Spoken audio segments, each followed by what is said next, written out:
Cardiopulmonary resuscitation. Cardiopulmonary resuscitation, దీన్ని సాధారణంగా CPR అని పిలుస్తారు.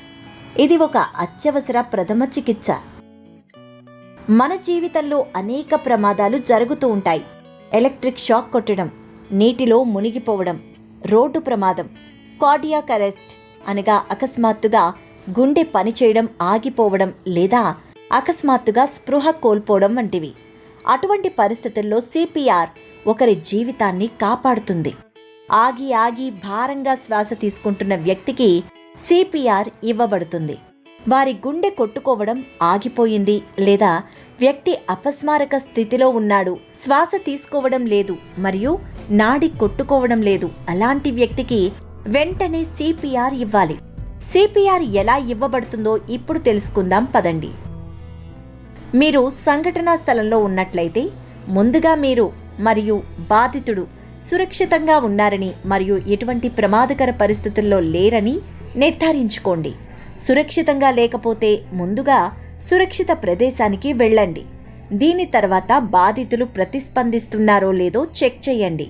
వారు స్పందించకపోతే వారి పల్స్ మరియు శ్వాసను తనిఖీ చేయండి. శ్వాస ఆడకపోయినా లేదా పల్స్ కొట్టుకోకపోయినా వెంటనే అత్యవసర నెంబర్ 108 లేదా 112కి లేదా ఆసుపత్రికి కాల్ చేయండి. సహాయం లభించేలోపు సిపిఆర్ ప్రక్రియని ప్రారంభించండి. వ్యక్తిని సమతల ఉపరితలంపై వెల్లకిలా పడుకోపెట్టండి. వ్యక్తి యొక్క తలను కొద్దిగా కిందకి దించండి మరియు గడ్డం కొద్దిగా పైకి లేపండి. తద్వారా వ్యక్తి యొక్క వాయు మార్గం అనగా ఎయిర్వే తెరుచుకుంటుంది. తర్వాత వ్యక్తి దగ్గర మీ మోకాళ్లపై కూర్చోండి. ఇప్పుడు 2 చేతుల వేళ్లను ఈ విధంగా పట్టుకోండి. దీని తర్వాత మీ అరచేతులను వ్యక్తి ఛాతీ మధ్యలో కేంద్రీకరించి ఉంచండి. మీ మోచేతులను నిటారుగా ఉంచండి. ఇప్పుడు వ్యక్తి ఛాతీని నొక్కడం ప్రారంభించండి. మీ ఒత్తిడి కారణంగా వ్యక్తి ఛాతీ కనీసం 2 అంగుళాలు అంటే 5 నుంచి 6 సెంటీమీటర్లు కిందకి వెళ్ళాలి. కంప్రెషన్ రేటు నిమిషానికి 100 నుంచి 120 వరకు ఉండాలి. ప్రతి కంప్రెషన్ తర్వాత ఛాతీ తిరిగి సాధారణ స్థితికి రావాలి. ఈ పద్ధతిలో 30 సార్లు నొక్కిన తర్వాత మీరు శిక్షణ పొందినట్టయితే వ్యక్తికి నోటిలో నోటిని పెట్టి శ్వాస అనగా రెస్క్యూ బ్రీత్ ఇవ్వండి. రెస్క్యూ బ్రీత్ ఇస్తున్నప్పుడు ఒక చేతితో వ్యక్తి ముక్కును నొక్కండి. ఈ మొత్తం ప్రక్రియను పునరావృతం చేస్తూ ఉండండి. 30 సార్లు ఛాతీ కంప్రెషన్, 2 శ్వాసలను ఇవ్వడం. 30 సార్లు ఛాతీ కంప్రెషన్, 2 శ్వాసలను ఇవ్వడం. మీరు ఈ ప్రక్రియను వీలైనంత వేగంగా చేయండి. సహాయం వచ్చే వరకు లేదా వ్యక్తి స్పృహలోకి వచ్చే వరకు ఈ ప్రక్రియను కొనసాగించండి. శిశువులకు సిపిఆర్ ఇచ్చే పద్ధతి పెద్దలకు సిపిఆర్ ఇచ్చే పద్ధతికి కొద్దిగా భిన్నంగా ఉంటుంది. 0 నుంచి 1 సంవత్సరం మధ్య పిల్లలకు సిపిఆర్ను ఎలా ఇవ్వాలో తెలుసుకుందాం. శిశువుకు సిపిఆర్ చేయడానికి అరచేతులకు బదులుగా 2 వేళ్లను ఉపయోగిస్తారు. శిశువు ఛాతీపై 2 వేళ్లను ఉంచండి. మీ వేళ్లు శిశువు పొట్టకి ఎగువ భాగం మరియు పక్కటెముకల దిగువ భాగంలో ఉంచాలి. తద్వారా కంప్రెషన్ను ప్రభావవంతంగా చేయవచ్చు. మీ వేళ్లు ఛాతీ మధ్యలో సరిగ్గా ఉన్నాయని నిర్ధారించుకోండి.